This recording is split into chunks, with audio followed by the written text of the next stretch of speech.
आप इस मूर्ति को देख सकते हैं।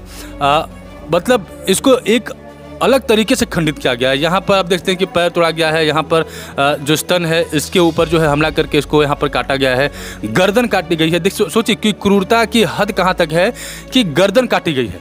और ये कुछ सामान्य पत्थर नहीं है कि इसको कोई छोटे से चोट से या हथौड़े से इसको तोड़ दे। बहुत प्रयास करने के बाद इसको खंडित किया गया है। और ये देखिए यहाँ पर जब हम कहानियाँ सुनते हैं, सोचिए कि जब पत्थरों की मूर्तियों का गर्दन इस तरह से उड़ाया गया है, जो है इस तरह से मूर्ति को खंडित की गई है कि स्तन तक यहाँ पर तोड़ा गया है। इसमें लिपा पोती करके गंगा जमुनी तहजीब को बेकार में डाला जा रहा है। यहाँ पे कहीं गंगा जमुनी तहजीब वाली बात नहीं है। आप सोचिए कि जो ज़मीन उनकी है भी नहीं, वहाँ पे पहले कब्जा किए। ब्रह्म बाबा वहाँ पर हैं और वहाँ पर कुआं है, उसको कूड़ा कचरा करके पाटा गया।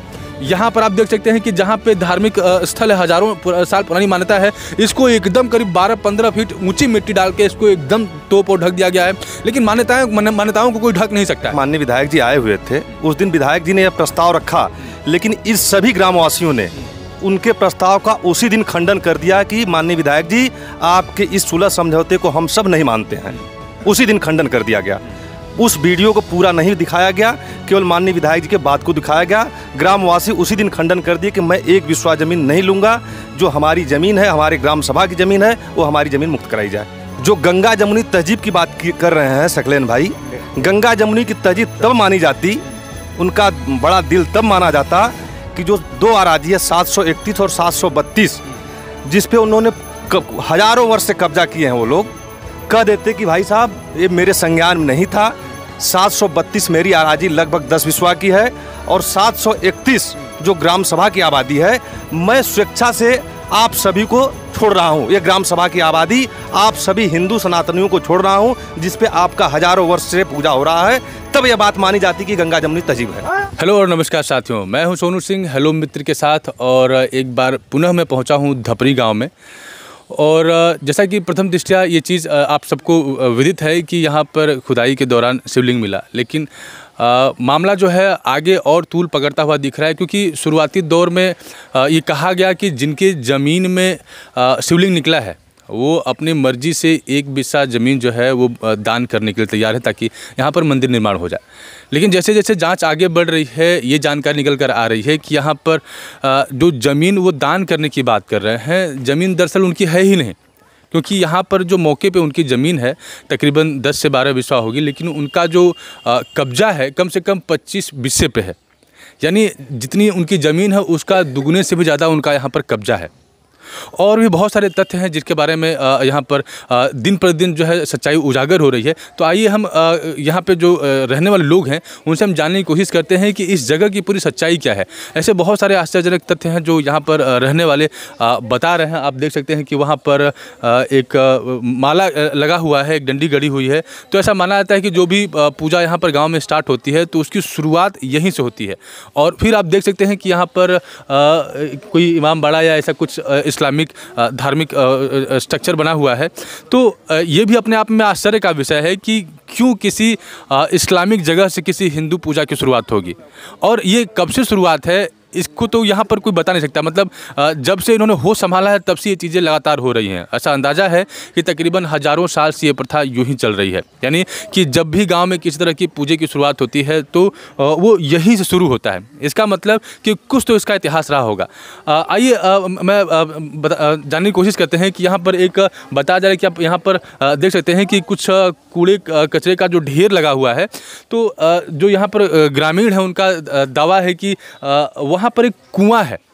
तो संदीप भाई साहब आप आ जाते तो जरा इसके बारे में हम लोग तो यहाँ पर इस जगह को मैं आपको दिखाना चाहूँगा कि फ़िलहाल तो यहाँ पर कूड़ा करकट कचरा फेंका गया है, लेकिन ये जो यहाँ पर आप देख सकते हैं कि यहाँ पर थोड़ी सी खुदाई की गई है। तो फ़िलहाल इसको चिन्हित करने की कोशिश की गई है कि यहाँ पर एक कुआं था। और यहाँ के जो लोग हैं वो बता रहे हैं कि यहाँ पर कुआं ही नहीं बल्कि यहाँ पर जो नहाने वहाने के लिए जो उसका स्ट्रक्चर पहले के ज़माने में बना रहता था वैसा कुछ भी मिल जाएगा। तो ये साफ साफ दिख रहा है कि चूँकि ये एरिया इसको कब्जे में लेने के कारण या एक तरह से वो कोशिश की जा रही थी और इसी कारण जो है यहाँ जो हिंदू धार्मिक जो भी चिन्ह थे उसको दबाने की कोशिश की गई। सर, क्या ये बात सही है कि यहाँ पर एक कुएं का स्ट्रक्चर है? जी, यहाँ पे एक कुआं हुआ करता था। यहाँ पे पहले एक कुआं होता था। हम लोग बचपन में इसी प्राथमिक स्कूल में पढ़े हैं और बचपन के बाद अभी लगभग 5 साल पहले तक यहाँ पे कुआं हुआ करता था और बगल में हमारा एक ब्रह्म स्थान है और ये आप पीपल देख सकते हैं, पाकड़ है जो हमारी हिंदू धर्म की सबसे बड़ी मान्यता है। इसका सबसे बड़ा प्रमाण अभी आपके सामने है कि जहाँ भी हिंदू की आस्था होती है, जहाँ हिंदू के मंदिर होते हैं, वहाँ पीपर, बरगद, पाकड़ एक साथ, तीनों वृक्ष एक साथ हैं। नहीं, ऐसा कोई कह रहा था कि मतलब हिंदू धर्म में ऐसी मान्यता होती है कि ये तीनों पेड़ एक साथ मतलब सामान्य नहीं है कि कहीं भी आप लगा सकते हैं, नहीं लगता है। जहाँ पे कोई सिद्ध जगह होती है, कुछ ऐसी बात होती है, कहीं वहीं पे ये तीनों पेड़ लगता है। इससे आप कहाँ तक सहमत हैं? जी, यह बात सत्य है। इसीलिए तो मैंने बताया कि यह आप इसका सबसे जीता जागता प्रमाण आपके समकक्ष है कि तीनों पेड़ एक साथ हैं। यह हमारी संस्कृति है, यह हमारी मान्यता है, हमारा धर्म है। इस बात को सिद्ध करता है कि यह कोट हिंदुओं का ही रहा है। तो सबसे जो अहम बात है ये है कि यहाँ पर क्षेत्रीय जो विधायक हैं वो पहुँचते हैं और शुरुआत में कोई छोटा मोटा मामला समझ के इसको निपटाने की कोशिश की जाती है। हो सकता है कि ये जो इसके मालिक हैं उनका क्या नाम है जो इस ज़मीन को भी अपना बता रहे हैं? जी देखिए, यह एक डॉक्टर सकलैन हैदर थे। उनके पिताजी डॉक्टर साबिर और उनके परिवार के लड्डू मियाँ भी थे। इन लोगों की एक ज़मीन थी। अभी तक हम पूरे ग्रामवासी यह जानते थे कि यह पूरी उनकी आराजी है, उनकी खुद की आराजी है। लेकिन 28 तारीख को एक पैमाइश होती है राजस्व टीम के द्वारा, जिसमें उप जिलाधिकारी महोदय रहते हैं, नायब तहसीलदार और एक राजस्व की टीम 5 लोगों की बनती, जिसमें लेखपाल और नायब तहसीलदार रहते हैं। उस दौरान नापी के दौरान यह पता चलता है कि इस पूरे रकबे में 2 आराजी है, 731 और 732। 731 आराजी नंबर जो है वह ग्राम सभा की आबादी है और 732 जो आराजी है वह एक मुस्लिम सकलैन हैदर के पिताजी के नाम से थी, जिन्होंने वह ज़मीन अपने किसी रिलेटिव को बेच चुके हैं। वह लगभग 10 बिस्वा 130 हेक्टेयर जो है 130 एयर हेक्टेयर नहीं सारी 130 एयर ज़मीन उनकी है। वो अपनी आराजी किसी बनारस के किसी रिश्तेदार को बेच चुके हैं और उसके बाद लगभग 731 जो आराजी है वह 14 बिस्से की आराजी है। वो ग्राम सभा की आबादी है जिसको उन्होंने कब्जा किया है कोर्ट के रूप में। हज़ारों वर्ष से इन्होंने कब्जा करके रखा है। तो जैसा कि स्पष्ट है आप लोगों के सामने कि जो उनकी असल में ज़मीन है वो लगभग 130 एयर है, जो मौके पे कब्जा है वो तकरीबन 24-25 बिस्वे की है। तो प्रश्न यह है, और वो भी जहाँ पे जो अराजी नंबर 31 की बात आप कर रहे हैं, जो गांव समाज की ज़मीन है, हम उसी अराजी नंबर 731 में, कितना 731 भैया? अराजी नंबर 731 में हम लोग खड़े हैं, जहाँ पे आप देख सकते हैं कि वहाँ पर एक रूम भी बना है, एक कमरा बना है जिसके ऊपर कुछ इस्लामिक चीज़ों को लिखा गया है। तो आप समझिए कि जो ज़मीन गांव समाज की है पहले उसको कब्जा किया गया और उसके बाद अब जो उनके नाम से ज़मीन है अब उसको वो अपना तो बता ही रहे हैं। अब प्रश्न यह है कि जब खुदाई के दौरान जब कुछ इस तरह की पुरातात्विक चीज़ें मिलती हैं तो जो पहला डिसीजन होता है ये होता है कि उसका सर्वेक्षण कराया जाए, क्योंकि जब अंग्रेज़ों का यहाँ पर शासन हुआ करता था, सिंधु घाटी की सभ्यता भी ऐसे ही प्राप्त हुई थी। कोई अंग्रेज़ था, वो रेल की पटरियाँ बिछाने का काम चल रहा था और वहाँ पे कुछ पुरानी ईंटें मिली, तो उनके लिए वो मात्र ईंटें थी। लेकिन फिर बाद में पता चला कि वो ईंटें नहीं थी बल्कि सिंधु घाटी सभ्यता की कुछ वो निशानियाँ थी। फिर उसके आधार पर जांच आगे बढ़ी और एक सभ्यता उजागर हुई। तो अंग्रेज़ों के समय में भी इस तरह के सर्वेक्षण हुआ करते थे कि कहीं पे कोई अगर चीज़ मिल रही है तो उसके बारे में जानकारी इकट्ठा हो। जब यहाँ पर इतना पुराना शिवलिंग मिला है और अपने आप में ये बहुत बड़ा आस्था का विषय है कि श्रावण मास मिला है और इस पूरे मामले को इतने हल्के तरीके से निपटा देना कि इन्होंने एक बिस्सा ज़मीन दे दिया और हम पैसा दे देंगे मंदिर बन जाएगा, इस तरह के आनन फान में कोई डिसीजन नहीं होने चाहिए, गंभीर बात होनी चाहिए। और सबसे बड़ी चीज़ ये है कि प्रथम दृष्टया तो ज़मीन अवैध है, यानी उनके पास ज़मीन का मालिकाना हक ही नहीं है जिसको वो देने की बात कर रहे हैं। इस पूरे मामले को शुरुआती दौर में हिंदू जमनी तहजीब कहकर इसको आगे बढ़ाने की कोशिश की गई और हिंदू समाज पर एक एहसान थोपने की कोशिश की गई कि चलो ये एक बिस्सा ज़मीन दे देते हैं और हिंदू समाज को उसके लिए कृतज्ञ होना चाहिए। लेकिन जब मामला आगे बढ़ा तो पता चला कि हिंदू समाज को कृतज्ञ होने की बात तो छोड़ो, वो ज़मीन ही उनकी नहीं है, यानी वो अवैध कब्जे के फिराक में है। अब जब किसी को अवैध कब्जा करना है तो भाई 1 बिस्सा 2 बिस्सा दे के वो यही चाहेगा कि मामले को फिलहाल रफा दफा किया जाए। तो पूरा मामला यहाँ पर है। अब फिलहाल शासनिक प्रशासनिक स्तर पर इसके ऊपर जो है जांच पड़ताल जारी है और देखते हैं इसको कहाँ तक लेके जाया जाता है। आइए हम आपको एक दूसरी जगह पे ले चलते हैं जिसको ये बताया जा रहा है कि जब गाँव में किसी तरह की पूजा शुरू होती है तो वो यहीं से शुरू होती है। अब सबसे बड़ा आश्चर्य का विषय ये है कि कहने को तो ये किसी मुस्लिम की जगह है, लेकिन कोई मुस्लिम या कोई इस्लामिक जगह पे जो है कोई हिंदू पूजा की शुरुआत क्यों होगी? तो ज़रूर इसके पीछे कोई ना कोई कहानी होगी, कोई ना कोई वजह होगी। अब वो तो जांच का विषय है कि किस तरह से, हाँ वो तो जांच का विषय है कि क्या है आखिर इसके पीछे, क्यों यहीं से पूजा शुरू होती है। भाई साहब आप यहाँ के रहने वाले हैं, जैसा कि आप बता रहे हैं कि किसी भी पूजा की शुरुआत यहीं से होती है, क्या अंदाज़ा है क्यों यहाँ से शुरुआत होती है? देखिए, यहाँ पे हमारे ग्राम सभा की कोर्ट की परी हैं, जो कोर्ट की परी पूरे गांव की रक्षा करती थी। तो जब भी कोई पूजा होता है या कोई गांव में आपदा आती है, जिस तरह की यदि कोई बीमारी होती थी, तो हम लोग पहले अपने ग्राम सभा की पूजा यहीं से शुरू करके पूरे गांव में पूजा क्या करते थे। पूजा का पहला झंडा, पहला माला यहीं से शुरू होता था, कोर्ट के परी जी के पास से ही, ताकि यह परी, कोर्ट की परी, हम सभी ग्रामवासी की रक्षा कर सकें। तो जैसा कि आप हमको समझ में आ रहा है कि ये जो अभी अराजी नंबर 731 है, जो फिलहाल जिसके ऊपर अपना दावा ठोक रहे हैं, उनके नाम से भी नहीं है, गांव समाज की ज़मीन है। और इसके ठीक पीछे जो अभी हम लोग कुएं के पास खड़े थे वो भी अराजी नंबर 731 में है, यानी कि इसके ऊपर मालिकाना हक किसी का नहीं है, ग्राम समाज की ज़मीन है। लेकिन सबसे पहले इसी को दबाने की कोशिश की गई, इसी को ढकने की कोशिश की गई, क्योंकि हिंदू आस्था से जुड़े हुए साक्ष्य यहाँ पर मौजूद हैं। अगर इसको देखेंगे यहाँ पर है तो ज़रूर कुछ न कुछ ऐसा होगा, तभी यहाँ पर इस जगह की मान्यता है। उसके बाद वहाँ कुएं की बात हुई तो सबसे पहले इसको ढका गया, फिर कुएं को ढका गया। अब जब ये ज़मीन कब्जा हो गया तो अब उधर अपने ज़मीन पर बाउंड्री की जा रही है। साफ मकसद यहाँ पर दिख रहा है कि सबसे पहले तो जो सरकारी ज़मीन है उसको कब्जा किया जाए, दूसरा कि हिंदू धर्म से जुड़ा हुआ अगर कोई भी चिन्ह, कोई भी अगर चीज़ यहाँ पर है तो सबसे पहले उसको समाप्त किया जाए।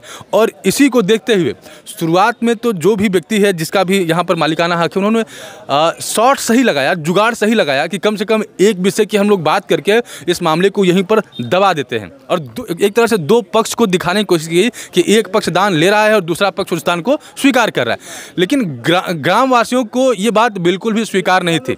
हाँ, गांव वाले इसको स्वीकार नहीं कर रहे हैं। इसलिए नहीं कर रहे हैं क्योंकि सबसे पहली मांग यहाँ की है कि जो ग्राम समाज की जो ज़मीन है सबसे पहले उसको मुक्त कराया जाए। सबसे पहली चीज़ तो ये है। हाँ, और दूसरी चीज़ ये है कि जब यहाँ पर इतनी पुरानी चीज़ें निकली हैं तो कम से कम उसका पुरातात्विक विभाग से सर्वेक्षण हो, जाँच हो, और हो सकता है कि कोई अगर हिंदू धर्म से या हिंदू आस्था से जुड़ा हुआ कोई चीज़ अगर सामने आता है तो उसको इस दुनिया के सामने लाया जाना चाहिए। यही मांग है आप लोगों की। और जैसा कि आपको अभी मैं मंदिर के पास लेके चल रहा हूँ, जिस तरह से शिवलिंग का स्ट्रक्चर है, स्ट्रक्चर को देख के जिले भर के लोग यही बताने की कोशिश कर रहे हैं कि इसको अगर प्रथम दृष्टया अगर देखा जाए तो ऐसा लग रहा है कि 1200 से 1300 साल पुराना हो सकता है। अभी जो संदीप जी हैं उन्होंने बताया कि BHU पुरातात्विक विभाग में इनके जानने वाले कोई हैं, उन्होंने फ़ोटो भेजी, उस फोटो के आधार पर जो है एक ऐसा अनुमान लगाया जा रहा है कि इतनी सारी पुरानी चीज़ें हो सकती हैं। तो जब इतनी पुरानी चीज़ है तो इसको इतने हल्के तरीके से क्यों लिया जा रहा है? मतलब अंग्रेजों के ज़माने में भी सर्वेक्षण होता था, आज तो कहने को हिंदूवादी सरकार है। ऐसा दावा किया था कि भाई भारतीय जनता पार्टी हिंदूवादी सरकार है, और योगी जी लगातार इस चीज़ को लेके मुखर रहते हैं कि अगर कुछ ऐसी चीज़ें निकलती हैं। अभी जो खुदाई हुई थी किस जगह पे हुई थी? संभल में। जो संभल में खुदाई हुई थी तो वहाँ पे इसी तरीके से कुछ चीज़ निकल कर सामने आई, और फिर बाद में पता चला कि वहाँ पे नीचे एक पूरा स्ट्रक्चर निकला। ये पूरा शिवाला है जी, ये पूरा शिवाला है मुस्लिम आक्रांताओं द्वारा औरंगजेब के समय में, क्योंकि भारत में सबसे पहले वही ज़्यादा तोड़ फोड़ किया है। तो ये शिवाला था, ये 84 कोसी काशी बाबा विश्वनाथ, जो 84 कोसी की परिक्रमा होती है, जगेश्वर नाथ, मार्कंडे महादेव, ये परिक्रमा क्षेत्र है। यहाँ पहले सनातनी लोग झुंड में, सैकड़ों के झुंड में लोग आकर के यहाँ शिवाला था पूजा पाठ करते थे। जब आक्रांताओं द्वारा यहाँ के मंदिर को तोड़ा गया और ये लोग का कब्जा हुआ, ये मीर जफर करके जौनपुर के राकत थे, वो आए और ऊंचा टीला देख करके यहाँ बसे। और फिर इन लोगों की जिम्मेदारी थी, क्योंकि इस क्षेत्र में मुसलमान की ही जिम्मेदारी थी। ये धपरी में, लौंडा में, रेमा में, ये तीनों जगह इन लोगों की जिम्मेदारी थी। उस हिसाब से जब जमींदार ये लोग हैं तो अपने हिसाब से काम करेंगे, तो उस हिसाब से काम किए। यहाँ इनकी 1 इंच भूमि नहीं है। ये चकबंदी के पहले देखें क्या है।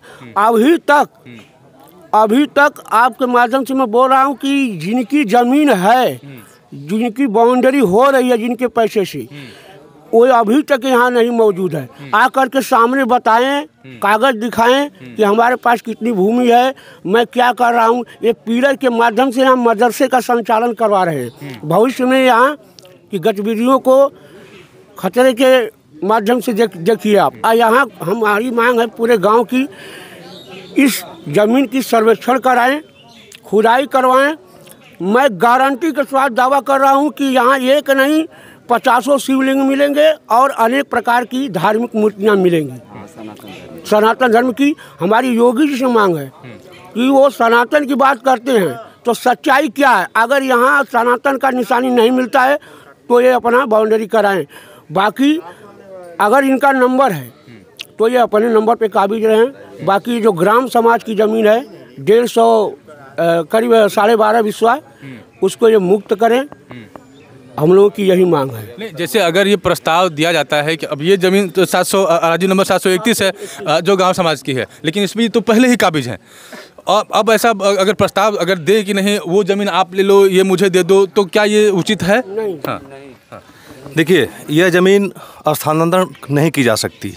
जो ग्राम सभा की आबादी है नियमानुसार हस्तांतरित नहीं की जा सकती। यह संभव नहीं है कि जो हस्तांतरित करके जगह का परिवर्तन किया जा सके। और हम सभी सनातनी यह मांग भी करते हैं, चूँकि मेरा यह मूल स्थान है, यह हमारे आराध्य हैं, हमारे गांव की देवी हैं। हम चाहें कि जो हमारी देवी का स्थान है, हमारे आराध्य का स्थान है, इसको कब्जा मुक्त किया जाए।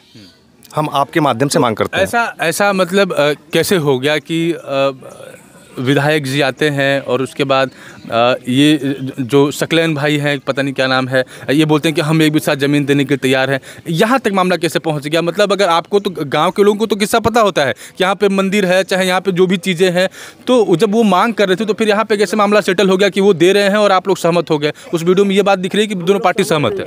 देखिए, जिस दिन बात हुई, माननीय विधायक जी आए हुए थे, उस दिन विधायक जी ने यह प्रस्ताव रखा, लेकिन इस सभी ग्रामवासियों ने उनके प्रस्ताव का उसी दिन खंडन कर दिया कि माननीय विधायक जी, आपके इस सुलह समझौते को हम सब नहीं मानते हैं। उसी दिन खंडन कर दिया गया। उस वीडियो को पूरा नहीं दिखाया गया, केवल माननीय विधायक जी के बात को दिखाया गया। ग्रामवासी उसी दिन खंडन कर दिए कि मैं एक बिस्वा ज़मीन नहीं लूँगा। जो हमारी ज़मीन है, हमारे ग्राम सभा की ज़मीन है, वो हमारी ज़मीन मुक्त कराई जाए। तो जैसा कि आप देख पा रहे हैं कि योगी जी के द्वारा लगातार इस बात को आगे बढ़ाया जा रहा है कि कहीं पे अगर मंदिर के अवशेष मिलते हैं तो उसकी पुरातत्व विभाग से जांच होनी चाहिए, उसके आधार पर चीज़ आगे बढ़नी चाहिए। लेकिन संवैधानिक पदों पर बैठे हुए व्यक्ति अगर इस तरह की गैर जिम्मेदाराना अगर बयानबाजी करते हैं कि लेन देन करके मामला निपट जाए, तो ये बहुत ही एक तरह से कह सकते हैं कि बहुत ही हल्की बात हो जाएगी। अभी यहाँ जो ग्रामीण है जो यहाँ पर इकट्ठा हुए हैं, गाँव के लोगों की मांग है कि करीब हज़ारों साल से हमारी ये प्रथा रही है कि किसी भी पूजा की शुरुआत यहीं से होती है, तो कम से कम अगर पुरातत्व विभाग का सर्वेक्षण होता है तो उसके माध्यम से हमें जानकारी तो मिल जाएगी। अभी जो कहानी किससे हमारे पूर्वज कहा करते थे, हो सकता है कि जांच पड़ताल के माध्यम से वो सामने निकल कर आ जाए और ये एक बड़े आस्था का केंद्र बन जाए। क्योंकि अगर आप बाबा बैद्यनाथ धाम जाते हैं, किसी भी शिवलिंग पर जाते हैं, किसी भी धार्मिक जगह पर जाते हैं, तो उसका एक धार्मिक महत्व है। यही कारण है कि उसके आसपास पूरी इकोनॉमी डेवलप होती है, एक अर्थव्यवस्था डेवलप होती है। वहाँ पे बाहर से लोग आते हैं और जिस तरह की चमत्कारिक शिवलिंग यहाँ पर निकली है खुदाई के दौरान, लोगों का कौतूहल, लोगों की उत्सुकता लगातार बढ़ती जा रही है। और सिर्फ एक ही मांग हो रही है कि कम से कम पहले अवैध जमीन को कब्जे से मुक्त कराया जाए, क्योंकि इसमें लिपापोती करके गंगा जमुनी तहजीब को बेकार में डाला जा रहा है। यहाँ पे कहीं गंगा जमुनी तहजीब वाली बात नहीं है। आप सोचिए कि जो ज़मीन उनकी है भी नहीं, वहाँ पे पहले कब्जा किए। ब्रह्म बाबा वहाँ पर है और वहाँ पर कुआं है, उसको कूड़ा कचरा करके पाटा गया। यहाँ पर आप देख सकते हैं कि जहाँ पे धार्मिक स्थल है, हज़ारों साल पुरानी मान्यता है, इसको एकदम करीब 12-15 फीट ऊंची मिट्टी डाल के इसको एकदम तोप और ढक दिया गया है। लेकिन मान्यताओं को कोई ढक नहीं सकता है। आप स्थलों को ढक सकते हैं, चिन्हों को ढक सकते हैं, लेकिन जो मान्यताएं, जो परंपराएं हज़ारों साल चली आ रही हैं, आप उसको ढक नहीं सकते। लेकिन अगर इस बात को अगर गंभीरता से नहीं उठाया जाता है तो हो सकता है कि उस अपना बना के वो दीवार खड़ा कर दे, उसके बाद लोग बाहर से ही अपना मत्था टेकना पड़े उनको। तो इस चीज़ की भी मांग की जा रही है, कम से कम इसका संरक्षण करके चीज़ों को सामने रखा जाए और जो हिंदू पक्ष का है कम से कम उनको दिया जाए, और जो उनका लीगल राइट है, तो पहला लीगल राइट ये बनता है कि भाई जो अवैध जमीन है जो तकरीबन 15 बिस्वे है उसको कम से कम मुक्त कराया जाए, और फर्जी का गंगा जमुनी तहजीब की बात यहाँ पर न की जाए, क्योंकि यहाँ पर गंगा जमुनी तहजीब वाली बात तब होती जब उनका खुद का ज़मीन होता और वो सामने वाले पक्ष को दे देते। यहाँ पर तो मामला ये है कि ये गाँव समाज की ज़मीन है और वो पहले ही कब्जा कर चुके हैं, तो वहाँ पर वो तहजीब पहले ही तार हो चुकी है। अब शासन प्रशासन से सिर्फ एक ही मांग है कि लोगों के बीच जो लगातार कौतूहल बढ़ता जा रहा है उस कौतूहल को विराम दिया जाए। यहाँ पर पुरातात्विक सर्वेक्षण के विभाग से जांच करा के, सर्वे करा के इस चीज़ को जो है स्पष्ट किया जाए कि क्या यहाँ पर कोई और शिवलिंग है, क्या यहाँ पर कोई और धार्मिक चिन्ह है। और जैसा कि गांव वाले कह रहे हैं कि यहाँ पर एक शिवाला है, शिव जी का मंदिर है, तो ये भी जानने का विषय है कि क्या सच में यहाँ पर एक शिव मंदिर है। इसके साथ है आप ये बगल में शंकर जी का मंदिर है, वहाँ जो भी मूर्तियाँ खंडित मिली हैं सब, ये जो नीचे का प्रांगण है, आप आइए, नीचे का प्रांगण है वो करीब 10 फीट ऊंचा था। समय समय पर इसमें से मिट्टियाँ जो है अगल बगल के लोग निकालते आइए देखते गए, जो भी पत्थर मिलते गए उसको थोड़ा थोड़ा करके यहाँ से लगातार हटाने की कोशिश की गई, और यही कारण है कि अभी हम जो ये 10 फीट नीचे उतर कर आए हैं, यहाँ पर सिर्फ मिट्टी और फ्लैट ज़मीन दिख रहा है, लेकिन इसको कैसा करने में बहुत साल इसको लगे। ये जो मुख्य शिवलिंग है, अभी हम लोग यहाँ पर पहुँचे हैं। जी भाई साहब, क्या बताना चाहते थे? अपू हाँ हाँ, जूम करके नीचे तक जाके। हाँ, तो क्या इसमें आप क्या बताना चाहते हैं? हाँ, ये हजारों साल ये शिवलिंग है, यही गड्ढे से प्राप्त हुआ है, इनकी हो रही है। इसके बगल में शिव का स्थान है। नहीं, मैं ये जानना चाहता हूँ, जैसे आपने कहा कि यहाँ पर मंदिर के भी कुछ अवशेष मिलते हैं, तो किस आधार पर आप कह रहे हैं कि नहीं यहाँ पे मंदिर भी हो सकता है? शिवाला का यह स्थान है। ये समय समय पे ये और ऊंचा था, खुदाई हुआ, मट्टी कोई इधर ले गया, कोई उधर ले गया, जैसे जैसे हम लोगों को पूर्वज को मिलता गया, अभी हम लोग के समय में मिला है, तो जो भी मिलता गया हम लोग एक जगह इकट्ठा कर दिए नीचे की खुदाई में। यहाँ जब खुदाई हुआ, और मेन शिवाला वो ऊंचा वाला है जो जिसपे वो काबिज है, अपना इमाम बाड़ा खोले हैं। बाकी ये पूरा जितना ये एरिया है इसका सर्वेक्षण होगा तो अपने आप सच्चाई मालूम। तो अभी जैसे अभी ये शिवलिंग निकल के आ गया, तो क्या इसके पहले भी खुदाई के दौरान या खेती वेती के दौरान कोई अवशेष, कोई पत्थर वत्थर निकला करते थे? अभी बहुत सारा। तो अभी जो है शिवलिंग निकला है, वही हम जानना चाहते हैं कि क्या कोई और अवशेष मिला है, क्योंकि सबसे रोचक बात ये है कि अगर निकला था और जैसे भी से खुदाई हुई तो ये वही। हाँ हाँ, अब अंदर में पार्वती हैं, सब लोग हैं। हाँ, पूरा एरिया अगर खोदा जाए, हाँ, शिवलिंग निकलने से पहले आड़ी में सांप निकले थे, 4 सांप निकलते बता रहे। हाँ, सबसे बड़ी बात मैं बता दूं, हाँ, कि जहाँ पे हमारे आराध्य शिव भगवान की प्रतिमा मिली है, सबसे बड़ा प्रमाण ये देख सकते हैं कि आप ये बेल का पेड़ है यहाँ पे। एक थे यहाँ बेल का पेड़, ये सब जमा हुआ है, छोटा सा बहुत खुदाई के दौरान यहाँ भी एक छोटा सा बेल का पेड़ था। जो गंगा जमुनी तहजीब की बात कर रहे हैं सकलेन भाई, गंगा जमुनी की तहजीब तब मानी जाती, उनका बड़ा दिल तब माना जाता कि जो 2 अराजी है 731 और 732, जिसपे उन्होंने हजारों वर्ष से कब्जा किए हैं, वो लोग कह देते कि भाई साहब ये मेरे संज्ञान में नहीं था। 732 मेरी आराजी लगभग 10 बिस्वा की है, और 731 जो ग्राम सभा की आबादी है, मैं स्वेच्छा से आप सभी को छोड़ रहा हूँ। ये ग्राम सभा की आबादी आप सभी हिंदू सनातनियों को छोड़ रहा हूँ, जिस पे आपका हजारों वर्ष से पूजा हो रहा है। तब यह बात मानी जाती कि गंगा जमुनी तहजीब है। तो अभी जैसा कि जो ग्रामीण हैं, ग्रामीण वासी हैं, वो ये बता रहे हैं कि यहाँ पे समय समय पर खुदाई के दौरान कुछ मंदिर के अवशेष जैसे कि कुछ छोटी मूर्तियाँ, कुछ पत्थर या धार्मिक प्रतीक चिन्ह यहाँ पर लगातार मिलते गए और उसको यहाँ से उठाकर दूर एक मंदिर है वहाँ पर लगातार उसको शिफ्ट किया गया। लगातार चीज़ें वहाँ पर वैसे चलती रहीं। अभी हम जा रहे हैं उसको देखने की और कौन सी मूर्तियाँ थी और कौन से प्रतीक चिन्ह थे जो यहाँ पर खुदाई के दौरान मिले हैं, क्योंकि बातें तमाम हैं लेकिन सबसे ज़रूरी बात है कि जब कैमरे पे बात चल रही है तो साक्ष्य और सबूत के आधार पर चलनी चाहिए, कोई हवाबाजी नहीं होनी चाहिए। तो आइए हम देखते हैं कि क्या वहाँ पर साक्ष्य अभी मौजूद है। तो अभी हम उस जगह पे जा रहे हैं जहाँ पे वहाँ से खुदाई के दौरान समय समय पर मूर्तियाँ या प्रतीक चिन्ह मिले और जिसको यहाँ पर लगातार शिफ्ट किया गया। तो हजारों साल पहले की मूर्तियाँ हैं जो कि मुगलों द्वारा खंडित कर दी गई है। ये प्राचीन मूर्ति देखिए, ये कितनी भव्य मूर्ति है। भगवान शिव, भगवान पार्वती, ये योगिनियाँ, इनका पैर तोड़ा गया है, स्तन काटा गया है, सिर तोड़ा गया है। हाँ, आप इस मूर्ति को देख सकते हैं। मतलब इसको एक अलग तरीके से खंडित किया गया है। यहाँ पर आप देखते हैं कि पैर तोड़ा गया है, यहाँ पर जो स्तन है इसके ऊपर जो है हमला करके इसको यहाँ पर काटा गया है, गर्दन काटी गई है। देख सोचिए कि क्रूरता की हद कहाँ तक है कि गर्दन काटी गई है। और ये कुछ सामान्य पत्थर नहीं है कि इसको कोई छोटे से चोट से या हथौड़े से इसको तोड़ दे। बहुत प्रयास करने के बाद इसको खंडित किया गया है। और ये देखिए यहाँ पर जब हम कहानियाँ सुनते हैं, सोचिए कि जब पत्थरों की मूर्तियों का गर्दन इस तरह से उड़ाया गया है, जो है इस तरह से मूर्ति को खंडित की गई है कि स्तन तक यहाँ पर तोड़ा गया है। तो आप उन आक्रांताओं को समझ सकते हैं। ये जो यहाँ पर पत्थर है आप इसको देख सकते हैं। और हाँ, और तमाम तरह के और भी प्रतीक चिन्ह आपको दिखेंगे यहाँ पर, आप देख सकते हैं। देखिए यहाँ पर जो है ये सर पे यहाँ पर तोड़ा गया है। और ये तमाम ये पत्थर जो यहाँ पर पड़े हुए हैं, सभी ग्रामीण वासियों का कहना है कि नहीं ये पत्थर वहीं से निकला है। ये साबित होता है कि एक सनातन यहाँ शिवाला था। हजारों वर्ष इसको जो है लगातार दबाया गया है, सालों से दबाया गया है। ये तो भगवान शिव की महिमा थी कि अब ये बातें सामने आ रही हैं। आप सोचिए इस बात को कि इतने बड़े साक्ष्य को कोई कैसे झुठला सकता है। हाँ, मतलब कोई एक दो चीज़ें नहीं है। हाँ, तो आप देख सकते हैं कि कोई ये कहने सुनने वाली बात नहीं है। मतलब ऐसे ऐसी मूर्तियाँ मिली हैं, ऐसे ऐसे प्रतीक चिन्ह मिले हैं। और यहाँ से करीब 50 मीटर की दूरी पर जो बताया जा रहा है कि वो मुस्लिम पक्ष का है, वो आधे से कम ज़मीन मुस्लिम पक्ष की है और उससे ज़्यादा ज़मीन जो है गांव समाज की है।